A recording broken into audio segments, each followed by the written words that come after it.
Hi guys, NDA வந்து ஒரு notification வந்து ரிலீஸ் பண்ணியிருக்காங்க எம்சிசி வெப்சைட்டில்.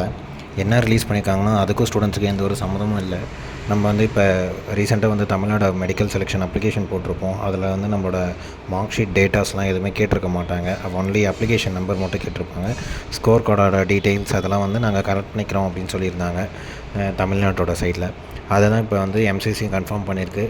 அனைத்து ஸ்டேட்லேயும் இந்தியாவில் இருக்கக்கூடிய அனைத்து ஸ்டேட்டோட கவுன்சிலிங் அத்தாரிட்டிஸ், தமிழ்நாடுனா தமிழ்நாடு மெடிக்கல் செலெக்ஷன், அந்த மாதிரி அத்தாரிட்டிஸ் வந்து டெல்லியில் இருக்கக்கூடிய எம்சிசி ஆஃபீஸில் நம்மளோட ஸ்டேட் கேண்டிடேட்ஸோட ரெக்கார்ட்ஸ்னால் மார்க்கு, ரேங்க் வைஸ் அதெல்லாம் வந்து கலெக்ட் பண்ணிக்க சொல்லி அவங்க நோட்டிஃபிகேஷன் ரிலீஸ் பண்ணியிருக்காங்க. அப்புறமேட்டுக்கு கவுன்சிலிங் வந்து கூடிய சீக்கிரத்தில் நடக்குமா அப்படின்னு கேட்டால் ஒரு கொஷின் மார்க் தான், பெரிய கொஷின் மார்க் தான். ஏன்னா மத்திய பிரதேஷில் ஒரு சில சென்டர்ஸில் வந்து பவர் கட் ஆனதுனால, நம்ம சென்னையில் கூட நடந்துச்சு, சென்னையில் கூட ஆவடியில் வந்து பவர் கட் ஆச்சு ரெயின்ஃபால் அதனால் அப்படின்னு சொல்லியிருந்தாங்க. அப்போது அவங்களும் வந்து ஹைகோர்ட்டில் வந்து கேஸ் போட்டிருந்தாங்க. ஆனால் மத்திய பிரதேஷ் ஹைகோர்ட் இப்போ என்ன சொல்லியிருக்குன்னா, அங்கே இருக்கக்கூடிய கேண்டிடேட்ஸ் June 2க்கு முன்னாடி கேஸ் ரைஸ் பண்ணவங்களுக்கு எல்லாத்துக்குமே எக்ஸாம் வைக்க சொல்லியிருக்கு.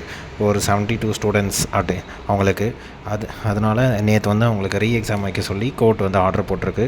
இப்போ வந்து என்டிஏ வந்து எந்த ஒரு இப்போ வரைக்குமே இந்த வீடியோ ரெக்கார்ட் பண்ணுற வரைக்குமே இன்னும் என்டிஏ தரப்புலேருந்து எதுவும் வைக்கல. அவங்க சுப்ரீம் கோர்ட்டில் அப்பீல் பண்ணுறாங்களா, இல்லை ஸ்டூடெண்ட்ஸுக்கு வந்து எக்ஸாம் வச்சுட்டு பிறகு அவங்களுக்கு ரிசல்ட் டிக்ளேர் பண்ணால் கண்டிப்பாக வந்து அந்த 72 ஸ்டூடெண்ட்ஸுக்கும் ரேங்க் வந்து வேரியேஷன் வரும். அப்போது இந்தியாவில் இருக்கக்கூடிய அனைத்து கேண்டிடேட்ஸ்க்கும் ரேங்க் வந்து சேஞ்ச் பண்ணிட்டு பண்ணுறோம்.